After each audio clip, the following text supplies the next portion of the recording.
चारों तरफ हर चीज बर्बाद पड़ी थी और जमीन पर जगह जगह लोगों की लाशें बिखरी हुई थीं। तभी अचानक से उसके सामने एक भेड़िया आ जाता है। डर के मारे अपनी जान बचाने के लिए सिमोन पास वाले एक कमरे में जाकर छिप जाती है। कुछ देर बाद जब बाहर सब शांत हो जाता है तो वो धीरे धीरे बाहर निकलती है और वापस अपने बंकर में लौट आती है। वहां पहुंचकर सिमोन तुरंत रेशमस को सब कुछ बताती है कि बाहर की स्थिति पहले से कहीं ज्यादा खराब हो चुकी है। अब अगर उन्हें जिंदा रहना है तो इस जगह से निकलकर किसी और बंकर में जाना पड़ेगा जो इसी सिटी के अंदर कहीं मौजूद है। ये सुनकर रेशमस अगले ही दिन सिमोन के साथ बाहर जाकर दूसरा बंकर ढूंढने का डिसाइड करता है। वो दोनों अगले दिन निकलने की तैयारी करके सोने चले जाते हैं, लेकिन रात में अचानक कुछ गड़बड़ होने लगती है। बंकर का ऑक्सीजन लेवल तेजी से गिरने लगता है और दोनों में से किसी को भी इसका अंदाजा नहीं होता। कुछ ही देर में सिमोन कम ऑक्सीजन की वजह से बेहोश हो जाती है, मगर किस्मत से रेशमास को सही समय पर अलार्म्स की आवाज सुनाई दे जाती है। वो तुरंत सिमोन को उठाता है और उसे लेकर जल्दी से बंकर के बाहर भागता है।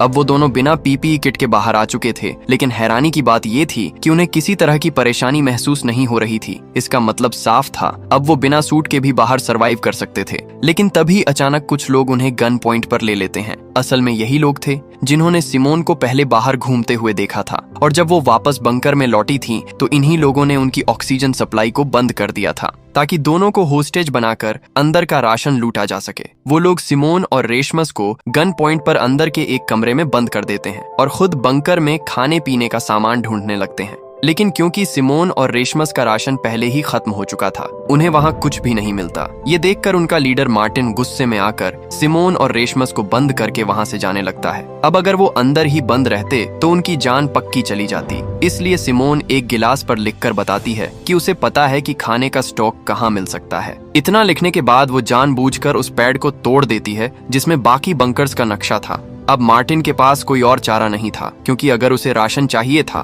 तो उसे सिमोन और रेशमस को बाहर निकालना ही पड़ेगा, क्योंकि बाकियों की लोकेशन सिर्फ सिमोन के दिमाग में थी।